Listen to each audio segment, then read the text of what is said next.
성인 10명 중 6명 1년에 책 한 권도 안 읽어. 여러분 이거에 대해서 어떻게 생각하시나요? 이게 이번에 대한민국 국민 독서 실태 조사라는 게 나왔는데 거기에 보면은 대대적으로 조사를 했어요. 성인 5,000명을 조사를 했는데 중고등학생들도 조사했고 성인 종합 독서율이 43%로 집계가 됐대요. 그러니까 43%의 사람만 1년에 책을 한 권이라도 읽는다는 거예요. 바꿔 말하면 57%의 사람은 한 권도 안 읽는다는 거죠. 그리고 독서량 3.9권. 이게 지난 10년간 굉장히 가파르게 떨어졌대요. 이게 10년 전만 해도 놀랍게도 2013년만 해도 한 70% 정도의 사람들은 1년에 책을 한 권 정도는 읽었다. 한 권 이상 읽었다라고 대답을 했는데 이게 지금 10년 사이에 43%까지 떨어진 거예요. 우리나라만 그런 거냐고요? 이게 전 세계적으로 떨어지고 있는 추세긴 한데 모든 나라에서 아마 거의 그럴 것 같은데 한국이 특히 가파르대요.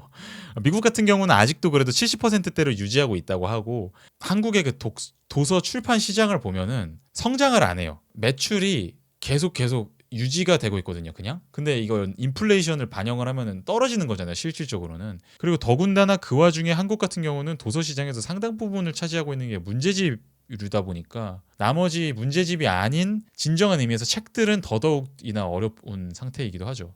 그리고 이게 이 통계에 나온 거를 좀 더 자세히 말씀을 드리자면 정말로 독서가 정말로 낮은 나이대는 이제 60대 이상. 20대는 74.5%는 그래도 1년에 한 권이라도 읽고 30대는 68%, 40대는 47.9%, 50대는 36.9%, 60대 이상은 15.7%. 그리고 이 통계가 오디오북이랑 전자책까지 포함시킨 통계거든요. 종이책을 읽는다, 그래도 한 권이라도 읽었다라고 말한 사람들이 32.3%, 전자책을 읽었다가 19.4%, 오디오북이 3.7%. 그러니까 종이책만 따지면 32%의 사람들만 1년에 한 권 이상의 책을 읽었습니다. 그리고 종이책 기준으로 어떤 책을 읽었냐 그러면 보면은 소설이 압도적으로 높아요. 비율이 31.4%. 그 다음이 취미, 오락, 여행, 건강 이런 책. 그 다음에가 경제, 경영. 그 다음에가 수필, 에세이겠죠. 그 다음에가 철학, 사상, 종교. 그 다음에가 시.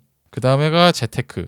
재테크는 아마 경제 경영 쪽으로 빠져가지고 좀 줄어들었나? 그 다음에가 자기계발서라고 해요. 전자책은 훨씬 심해요. 전자책은 소설이 그냥 압도적이에요. 소설이 60% 이상이에요. 나머지가 진짜 적고. 그러니까 결국에는 그나마 사람들이 책을 읽는 와중에 거기서 소설이 차지하는 비중이 상당히 높다는 건데요. 근데 아마 제가 추측하기로는 라이트 노벨이나 가벼운 소설들 있잖아요. 굉장히 게임 판타지라든지 옛날에 유행했었던 그런 류의 소설 같은 것들도 다 포함이 되고 그렇기 때문에 이렇게 비율이 높은 것 같고, 그러니까 한마디로 이런 그런 종류의 책을 만약에 우리가 제외한다면, 그리고 여기서 취미, 오락, 여행, 건강 이런 것들도 굉장히 다 실용적인 목적을 위한 책들이잖아요. 경제 경영도 마찬가지일 거라고 생각하고 대부분은 재테크도 마찬가지고 자기계발서도 마찬가지일 것 같고, 그러니까 이런 거를 빼고 여기서 근데 과학 이런 거는 또 퍼센테이지가 낮아가지고 아예 이 표에 없더라고요. 아마 그래서 정말 과학, 철학, 사상, 인문학 이런 정말로 진지하게 인간의 지성의 함양에 도움이 되는 그런 책들만 따지면 아마 1년에 몇 명이나 한 권 이상 읽을까. 제 생각에는 10명 중 1명도 안 될 것 같아요, 비율이. 그래서 알 수 있는 게 이래서 내가 그렇게 힘들구나, 이래서 내 책이 그렇게 안 팔리는구나 생각을 할 수 있는 것 같기도 하고. 한 가지 이야기를 해보면 좋을 것 같은 게, 아까 어떤 분께서, 제가 닉네임은 기억이 안 나는데, 책을 안 읽는 게 왜 나쁜 거냐, 책을 읽어야 하냐, 안 읽는 게 왜 나빠, 이렇게 물어보신 분이 계셔가지고 여러분이 여기에 대해서 어떻게 생각하세요? 저는 예전에 제가 쇼츠로도 올린 적이 있고 여러 번 제 의견을 밝힌 적은 있지만 책을 안 읽는 게 꼭 어마어마하게 나쁜 거라고 생각은 안 하거든요. 만약에 대체제가 있다면 책이 가지고 있는 독특한 독자적인 장점이 있긴 하죠. 하나의 생각을 깊이 전달할 수 있다. 지식이라고 해도 그거를 충분한 호흡을 가지고 읽는 사람의 입장에서 스스로 생각할 시간을 가지고 깊이 탐구할 수 있다. 그렇기 때문에 깊은 생각을 전달하기에 최적의 매체인 거는 맞는 것 같아요. 지금까지 인간이 가졌던 매체 중에 가장 좋은 매체 중에 하나인 거는 분명한 것 같아요, 책이라는 게. 그런 차원에서 책을 읽지 않고 과연 정말로 심도 있는 생각을 접한다는 게 가능할까라는 의문이 들긴 하는데, 영상은 멍 때려도 흘러가니 수동적이지만 책은 내가 직접 페이지를 넘겨야 하기 때문에 능동적으로 정보를 받아들일 수 있는 매체라고 생각합니다 라고 말씀해 주신 분도 계시고, 단순하게 읽고 지식을 얻는 것을 넘어서 결과가 아닌 과정에서 의미를 얻는 것도 중요한 것 같아요. 빠른 인터넷 세상에 비해 독서는 인내의 노력을 요하니까요. 저도 중요한 지점이라고 생각합니다. 제가 이 가정 사적인 관계를 위한 다정한 철학책에서도 그런 거를 언급을 하기도 했는데요. 제가 예전에 대학교 다닐 때 40분씩 버스를 타고 통학을 했었거든요. 근데 그 40분 동안 맨날 학교 갈 때마다 할 게 없잖아요. 근데 제가 그때 핸드폰 요금제를 한 달에 300메가짜리 말도 안 되는 요금제를 써가지고 인터넷을 할 수가 없었어요. 그래서 그 당시에 버스 내에는 와이파이도 없었고, 그래서 되게 두꺼운 책들, 어려운 책들을 버스에서 막 읽었거든요. 왜냐하면 버스에서 너무 할 게 없으니까 그때가 딱 빡 집중이 되는 시간이어가지고 그렇게 깊은 시간을 공들여서 그냥 내가 단순히 흘러가는 지식이 아니라 정말로 많은 에너지를 들여서 깊이 생각해야만 이해할 수 있는 거를 이해를 해보고 나면, 그러면 그게 엄청나게 나의 지식이 지적인 수준에 업그레이드 되는데 도움이 되긴 해요. 그게 일상적으로는 우리가 책이 좀 가장 많은 그런 경험을 전달할 수 있는 수단이라고 보긴 하거든요. 책만 그렇다고 보진 않는데, 예를 들면 저는 중고등학생 때 어려운 수학 문제를 푸는 것도 그런 중요한 역할을 한다고 보고, 한 가지 뭐 과학적인 주제라든가 그런 거에 대해서 정말 깊이 본인이 스스로 생각을 해본다던가 이런 것도 중요한 거라고 생각을 하는데, 그래서 저는 학생들이 수학 문제 풀 때 가능하면 답지도 보지 말아야 된다고 생각하는 주의고, 근데 이게 꼭 책을 읽어야만 그런 건 아닌데, 그렇게 되는 건 아닌데, 책이 가장 쉽게 그런 경험으로 이룰 수 있는 통로라고 생각은 하긴 해요. 저는 책을 예전부터 좀 고대의 마법서 같은 거라고 생각을 했거든요. 내가 그거를 딱 펼쳐서 주문을 읽으면 어떤 마법이 실현되듯이, 책이라는 거는 나 스스로 어떤 깊은 통찰까지 집중력을 발휘해서 쫙 들어가는 거는 아주 큰 정신적인 용기와 인내력과 시간을 요구하는 일인데, 책은 그런 거를 훨씬 더 줄여주는 지름길로서 기능하면서 내가 최대한 단시간에 확 깊은 사고에 몰입하도록 도와주는 역할을 한다는 생각이 들었어요. 언제나 책을 펼치기만 하면 그런 깊은 세계로 연결이 되는 거죠. 물론 어떤 책을 읽냐에 따라서 차이가 크지만, 저는 주로 철학책을 많이 읽으니까 철학자들이 쓴 뭐 원서 같은 거를 읽으면 일반적으로는 항상 그렇게 되죠. 어썸 커피님이 맞아요. 한편으로는 책을 쓰는 사람은 매우 고심해서 어렵게 책 한 권 쓰는데, 우리는 그것을 10,000원 조금 넘는 금액으로 그 사람의 경험과 사고방식을 경험할 수 있다는 게 정말 가성비 있는 듯. 제가 이 생각을 고등학생 때 하면서 책을 좀 많이 읽기 시작했어요. 그때 그냥 갑자기 생각이 드는 거예요. 와, 이 사람은 이거를 쓰는데 어마어마한 시간을 들여가지고 몇 년 동안 고민해서 썼다는데, 철학책들은 보면 그런 게 많거든요. 앞에 해제 같은 거, 책 소개글 같은 거 있는 거 보면 이 책을 쓰는데 5년 정도가 걸렸다 이런 식으로 나와 있는데, 뭐야, 근데 나는 그냥 한 일주일 만에 다 읽어버리네? 완전 개꿀이잖아 이 생각이 들어가지고, 이거 너무 이득인데, 책을 읽는 게 너무 좋게 느껴져서 그때부터 많이 읽었거든요. 딱 그 얘기를 해주시네요.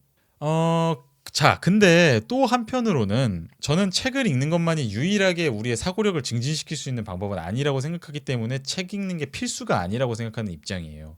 거의 필수인 건 맞는데, 그리고 하면 좋은 게 맞는데, 꼭 무조건 안 한다고 해서 저거는 절대 안 되는데 이 정도의 급은 아니다. 저는 책을 대체할 수 있는 중요한 한 가지 매체는 역시 영상이라고 생각을 하고, 여기에 대해서는 물론 반론도 많이 있죠. 아까부터 많은 분들이 지적을 해주시는 게, 영상은 그냥 틀어놓고 있으면 흘러가 버리는 매체이다 보니까 내 깊은 사고가 촉발이 안 될 때가 많다, 이런 식의 주장도 있지만, 그만큼 영상은 또 접근성이 훨씬 더 용이하고, 일단 틀기 자체가 책을 펼치는 것보다는 좀 더 쉽게 느껴지는 것도 있고, 그래도 일단은 그 지식의 세계에 접근 자체는 가능하게 한다라는 지점에서 영상은 어느 정도 꽤나 좋은 역할을 하는 것 같고, 이 영상에 있어서는 저도 여러 번 말씀드리게 되는데, 책과 영상의 대결 구도에서 영상 쪽을 많이 지지하는 대표적인 사람들은 베냐민과 맥루한을 전통적으로는 생각해 볼 수 있을 것 같아요. 베냐민은 이제 책에 대해서 책보다 영상이 낫다 이런 식으로 얘기를 한 건 아니지만,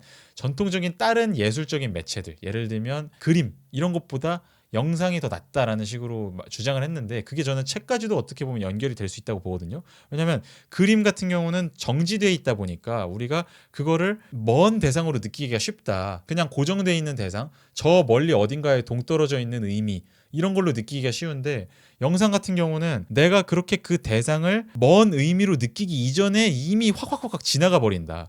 그래가지고 우리가 훨씬 더 오히려 어떻게 보면 능동적으로 그 자료를 해석하게 된다라는 식으로 주장을 했습니다. 어쩌면 이게 맞을 수도 있어요. 왜냐하면 저희도 만약에 책을 읽으면 그 책이 글씨로 고정적으로 그대로 써 있으니까 일단은 이 사람이 어떤 생각을 가졌는지 내가 이해하는 게 가장 먼저지라는 생각이 들 수 있죠. 그 사람이 저자가 표현한 내용이 그 책 속 안에 고스란히 들어있고 나의 이 독서 활동을 통한 최고의 과제는 역시나 그 사람이 개진해 놓은 그 책 속에 담긴 의미를 흡수하는 것이다 라는 식의 생각이 들기가 쉬운데, 영상 같은 경우는 움직이면서 휙휙 지나가니까 보면서 뭐 이 사람은 이렇게 생각하는구나, 그냥 나는 이렇게 생각하는데, 그러니까 훨씬 더 이 사람의 견해를 고정적인 것으로 그러니까 절대적인 것으로 받아들이지 않을 여지도 되게 큰 것 같아요. 그리고 한 가지 되게 중요한 측면은 이거는 맥루한의 견해와랑도 연결시켜서 생각해 볼 수 있는 게, 맥루한 같은 경우는 인간은 원래 시각만 가진 존재가 아니라 오감을 가진 존재로서 오감을 통해서 균형 있게 세상을 감지하는 동물이었는데, 책이나 여러 가지 시각 중심적인 매체가 등장하게 되면서 그게 퍼지면서 사람이 너무 시각에만 매몰된 채로 살아가게 됐다. 그래서 훨씬 더 우리 삶의 역동성이나 풍부함이 떨어졌다.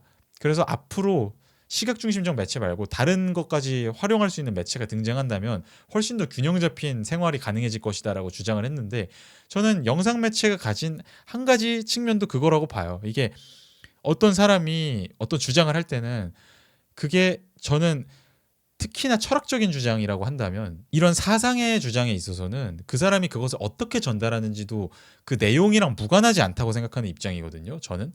왜냐하면 어떤 사상이라는 거는 명제 안에 그대로 고스란히 들어있는 게 아니라 그 사람이 사람들과 커뮤니케이션하는 과정에서 어떻게 그것을 사람들이 받아들일 것이냐도 그 사상의 일부라고 저는 생각해요. 그런 측면에서 본다면 결국에는 어떤 사람의 정신은 그리고 그 사람이 이 세계를 지각하는 방식이나 세상에 대해서 갖고 있는 지식이나 그런 것들은, 지혜나 그런 것들은 단순히 딱 그 단어로만 표현되는 게 아니라 그 사람이 다른 사람을 바라보는 눈빛, 그 사람의 목소리, 말투, 이런 다양한 것들로 표현이 된다고 보거든요. 근데 영상은 그런 게 전달이 되니까 훨씬 더 사람들이 덜 속게 될 수도 있다. 어떤 측면에서는 이것도 있는 것 같아요. 물론 사기꾼이어서 작정하고 속이려고 들면은 속일 수도 있겠지만, 그래도 일반적으로는 글로 딱 봤을 때는 그냥 어떤 학자가 이렇게 말했다더라 하면은 그냥 그래, 학자니까 이 사람 말이 맞겠지, 이렇게 될 수 있다면, 유튜브 영상에 나와가지고 말을 하는데 뭔가 말투도 되게 기분 나쁘고 똑같은 내용이라고 하더라도 뭔가 사람도 되게 생긴 것도 너무 자기한테 신경도 안 쓰는 것 같고 그렇게 보인다. 그러면은 훨씬 더 그 사람을 의심의 눈초리를 보고 비판적인 사고력을 발휘할 여지도 있다고 보거든요. 예, 그래가지고 저는 이 영상 매체라는 것도 책의 부족한 부분들을 많이 보충해주고 어떻게 보면 책보다도 훨씬 나은 점도 많은 매체라고 봐가지고 책을 한 측면에서는 대체하기 되게 좋다고 봅니다. 네, 그리고 추가적으로 말씀을 드리자면은 영상 말고, 그러니까 매체라는 게 결국에 정보를 전달하는 거는 다 넓은 의미에서 매체라고 본다면, 저는 앞으로 책을 대체하는 유력한 매체로 떠오를 거는 인간 사이의 직접적인 대화라고 보거든요. 그게 인터넷을 통한 것이든 아니면 직접 대면 커뮤니티에 의한 것이든 그런 게 많이 활성화되면서 책 읽어서만 할 수 있다고 생각됐었던 깊은 성찰 같은 거를 심도 있는 대화의 장을 통해서 이루어질 거라고 생각을 해요. 솔직히 저는 책보다 대화를 통해 깨달은 것들이 더 많은 것 같아요. 저는 기숙사 학교에 다녔어서 주말 같을 땐 친구나 선생님들이랑 8시간에서 10시간씩 가치관에 대한 대화를 진득하게 했던 게 생각이 나네요. 저도 마찬가지입니다. 저는 글쎄요, 인생에 있어서 책과 대화 중에 무엇이 더 도움이 됐느냐를 생각해 봤을 때 경중을 가리기가 어려운 것 같아요. 책도 물론 많이 도움을 받았지만 그만큼 대화에 있어서도 엄청나게 많은 영향을 받았거든요. 저는 아버지랑 되게 대화를 많이 했고 어머니랑도 많이 했지만, 특히나 그런 뭐 시사, 경제, 사회 구조 그런 면에 대해서 아버지랑 얘기를 되게 많이 했어요. 중고등학생 때 주말에 거의 기본적으로 한 일요일이다 그러면 2-3시간 정도는 항상 아버지랑 대화를 했던 것 같아요. 저의 지적인 성장에는 엄청나게 영향을 끼쳤던 것 같고. 네. 그래서 책 안 읽는 게 나쁜 건가? 여기까지 이제 말씀을 드렸는데, 이야기를 나눠봤는데, 마지막으로 도서 시장에는 그러니까 책에는 희망이 있을까? 앞으로 이 다양한 매체가 발전하는 이 시대에 책이라는 게 다시 메인스트림으로 올라올, 그러니까 물론 일단 이미 책은 메인스트림이긴 하지만 너무나 쪼그라들었고, 사실 10명 중 성인 10명 중 6명은 1년에 한 권도 안 읽는다는 점에서 인간의 삶에서 되게 보편적인 영향력을 아주 광범위하게 발휘하고 있다고 보기는 어려울 것 같은데, 그럼에도 불구하고 앞으로 다시 사람들이 책을 많이 읽게 되는 것이 가능할 것인가? 여기에 대해서 어떻게 생각하시나요? 소설도 웹소설이 되면서 문체나 형식이 바뀐 것처럼 다른 책들도 점점 낯선 방향으로 바뀔 듯. 그럴 수도 있겠네요. 책이라는 형식이 그대로 유지되긴 하지만 그 안에서 그것이 구체적으로 이루어지는 방식 같은 건 상당히 많이 바뀔 수도 있겠네요. 전반적으로 책에 엄청나게 많이 희망이 있을 거라고 보시는 분들이 많지는 않은 것 같아요. 앞으로 출판 시장에 더 활기가 돌고 막 점점 많은 사람들이 책을 읽고 책의 전성시대가 일어난다, 이런 일은 잘 안 일어날 것으로 많은 분들이 보시는 게 아닐까. 책을 안 읽는다면 더욱 잘 써야 되지 않을까요? 근데 저는 사실 이 스카이님의 말씀이 굉장히 중요한 거라고 생각해요. 이 세상에 책은 너무 많죠. 너무 많은 책이 있는데 그 중에 정말로 잘 쓴 책이 과연 얼마나 될까를 생각해 봤을 때 생각보다 그렇게 많지는 않다고 저는 보거든요. 물론 그 평범한 책에 제 책도 포함될 거고, 그리고 저는 서점의 역할이 굉장히 중요하다고 생각하기도 해요. 한편으로는 서점이 정말로 사람들에게 유효한 경험, 내가 이 책을 읽고 내 삶이 정말로 변했고, 아니면 내가 정말로 이전까지 해보지 못했던 새로운 경험을 하게 됐고 사고의 지평이 넓어졌고, 이런 종류의 책들을 좀 적극적으로 많이 홍보를 해서 팔 필요도 있다고 저는 생각합니다. 서점의 입장에서 진짜로 좋은 책을 잘 발굴을 해가지고 사람들에게 적극적으로 전달하려는 노력을 해본다면, 그러면 사람들의 입장에서도 지금은 당장 수요가 있는 책은 아니더라도 일단 그렇게 마케팅에 의해서 이 책이 지금 베스트셀러네, 한번 읽어봐야겠다라고 생각해서 읽어봤을 때 정말로 좋은 경험을 하게 된다면 그 다음부터는 좀 잠재적으로 독자층으로 확보가 될 수 있다고 생각하거든요. 훨씬 더 질적으로 봤을 때 확실히 좋은 그런 것들을 더 많이 장려할 수도 있지 않을까?